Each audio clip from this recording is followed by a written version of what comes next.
Hey guys, welcome back to the channel. Today I am making tacos, pork tacos in a slow cooker. Easy peasy. So I have 2.5 pounds of pork butt, bone in, and I'm just going to salt and pepper it. And I'm gonna be really generous with the salt and pepper and get it on all the sides. I also have a pan over here that I have on high heat. So I'm doing this new thing where I'm starting to only make food from certain places for 2 weeks. So the last 2 weeks, I only ate Italian inspired food. And now these next 2 weeks are going to be Mexican inspired food. And the reason I'm doing that is because I'm trying to save money on groceries. And I feel like this is the way, because like Italian inspired food, you're gonna need like olive oil, garlic, basil, probably some tomatoes, parm, pecorino. And then you use all the ingredients because you're using it a lot, because those are like staple ingredients. So I feel like it's better than doing it where you like eat a little bit of Mexican food, eat Italian food, eat like French inspired food during the week, because then you have a bunch of different staples you need. So you're spending more at the grocery store. So like I bought a bunch of avocados, cilantro, onion, tortillas, the stuff you need for Mexican inspired food. And I feel like I'm gonna save some money doing it. I just am. So that's why I am making slow cooker pork tacos today. I love slow cooker tacos because honestly, I love anything you can stick in a slow cooker. This is obviously not plant-based today. I am not being plant-based today. The pan is nice and hot. You want it sizzling. So we're gonna brown up the meat on there because it gives it a little bit more depth and like flavor than just putting it straight in the slow cooker.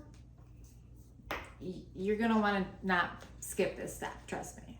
So I just sprayed a little bit of vegetable oil on there. You hear that? You hear the sizzle? And we're just gonna brown it on all the sides. Okay, so I have my nice browned up meat there. And I'm just going to chuck it right in the slow cooker. Boom, done. Okay, now I'm gonna add all of the seasonings. So I'm going to do 3/4 teaspoon of oregano. And this is Mexican oregano. And then a 1/2 teaspoon of cumin.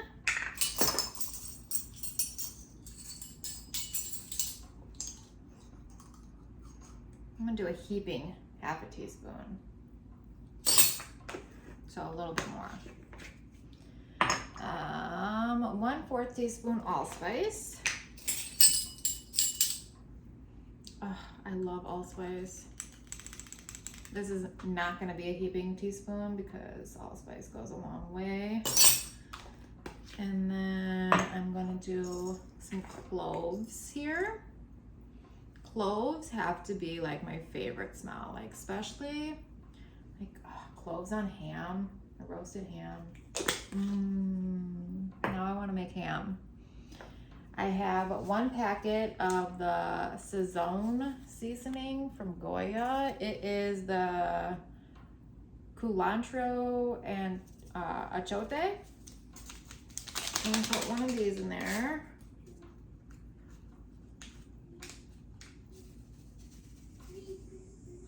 Do 1 bay leaf. And chipotles in adobo. This is what the pan looks like. Chipotles in adobo.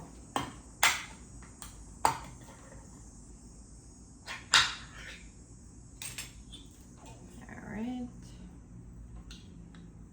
I should chop these up. I'm gonna chop these up. Okay, I got 2 chipotles in adobo that I had chopped up. Let me wash my hands now. I am going to do 3/4 of a teaspoon of brown sugar.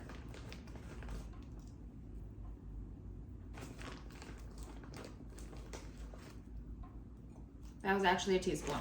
Teaspoon, whatever, of brown sugar. I like brown sugar. I like sugar in meat dishes. I know it sounds crazy, but sometimes in some things you need a little sweetness. You need a little sweet. I might have lost you there, but trust me. Brown sugar.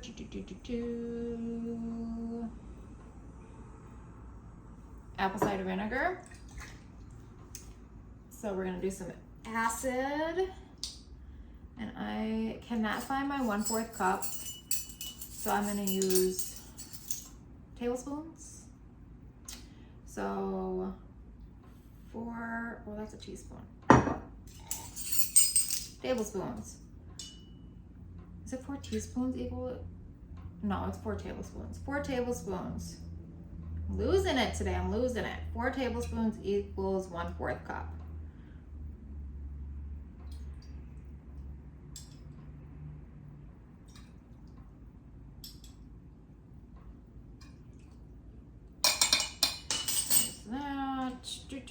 Let me see if I got everything. All right, now I'm gonna add the vegetables. So 3 squished, smashed pieces of garlic. And then I just have half of a sliced onion I'm gonna throw in there. And then I have an orange I'm going to squeeze on top. This is a smaller orange. If you got like a big orange, I would do only half the orange, but I got a tiny guy. I think this was a Valencia orange. Is that a thing? Just gonna squeeze it on top.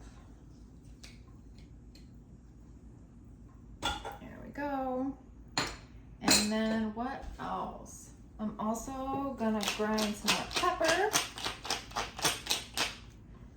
And I got some salt here. And I'm just gonna do a half a teaspoon right on top. Actually, let's do a teaspoon.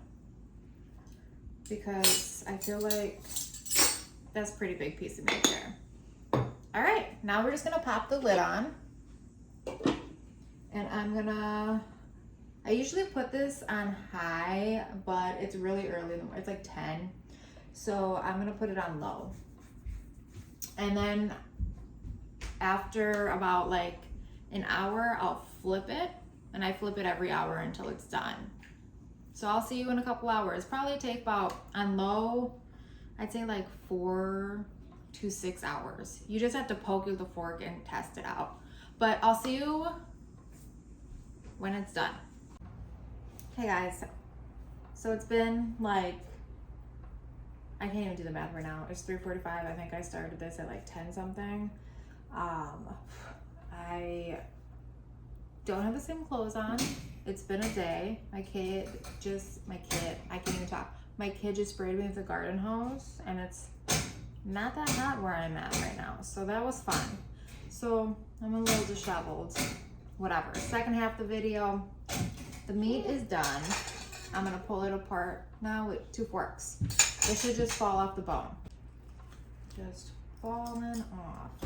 Now, I like to get this off of the bone and then I like to have it like completely submerged, simmering in the juices for